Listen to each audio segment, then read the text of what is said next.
আমাদের যে রাষ্ট্র কাঠামো মেরামতের যে 31 দফা রূপরেখা দেওয়া হয়েছে, সেই রূপরেখা বাস্তবায়নের মাধ্যমে বাংলাদেশের সকল রাষ্ট্রীয় প্রতিষ্ঠানে স্থিতিশীলতা ফিরে আসবে। কিন্তু সেটির আগে একটি করণীয় আছে। আমরা দেখতে পাচ্ছি বাংলাদেশের মানুষ দ্রুত সময়ের ভিতরে নির্বাচন দেখতে চায়। বাংলাদেশের মানুষ পরিপূর্ণভাবে গণতন্ত্র প্রতিষ্ঠা করতে চায়। বাংলাদেশের মানুষ পরিপূর্ণভাবে জনগণের ভোটের অধিকার নিশ্চিত করতে চায়। বাংলাদেশের মানুষ পরিপূর্ণভাবে স্বৈরাচারের রেখে যাওয়া রাষ্ট্র কাঠামো, রাষ্ট্রীয় প্রতিষ্ঠানগুলোকে পরিপূর্ণভাবে সংস্কার করতে চায়। সেটি তখনই সম্ভব যখন বাংলাদেশে একটি অবাধ, সুষ্ঠু, নিরপেক্ষ নির্বাচন হবে। আপনি বাংলাদেশের জনগণের যে বহুল প্রত্যাশিত নির্বাচন ছাড়া আপনি কখনোই পরিপূর্ণভাবে বাংলাদেশে গণতন্ত্র প্রতিষ্ঠা করতে পারবেন না। আপনি জনগণের ভোটের অধিকার নিশ্চিত করতে পারবেন না। বাংলাদেশের মানুষের যে অধিকার, সেই দাবি প্রতিষ্ঠা করতে পারবেন না, এবং আপনি পরিপূর্ণভাবে কখনোই সংস্কার করতে পারবেন না।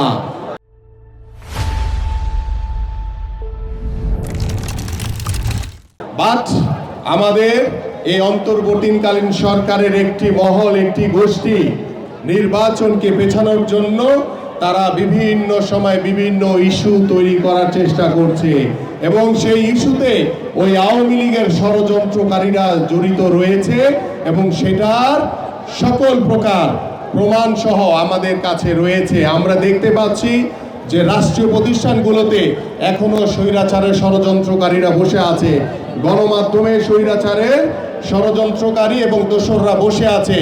এদেরকে রেখে কখনোই বাংলাদেশে পরিপূর্ণভাবে সংস্কার করা সম্ভব নয়। কিন্তু অন্তর্বর্তীকালীন সরকার তাদেরকে রেখে সংস্কার করার চেষ্টা করছে। আমরা জানি না কিভাবে সেটি তারা করবে, বাট সংস্কার আপনারাও চান, আমরাও চাই। স্বৈরাচার শেখ হাসিনার বিচার আমরা চাই, আপনারাও চান। আমরা সকলেই মিলেই ঐক্যবদ্ধভাবে বাংলাদেশকে পরিপূর্ণভাবে স্বৈরাচার মুক্ত করতে পারবো তখনই, পরিপূর্ণভাবে সংস্কার করতে পারবো তখনই যখন বাংলাদেশে একটি অবাধ, সুষ্ঠু নির্বাচন হবে।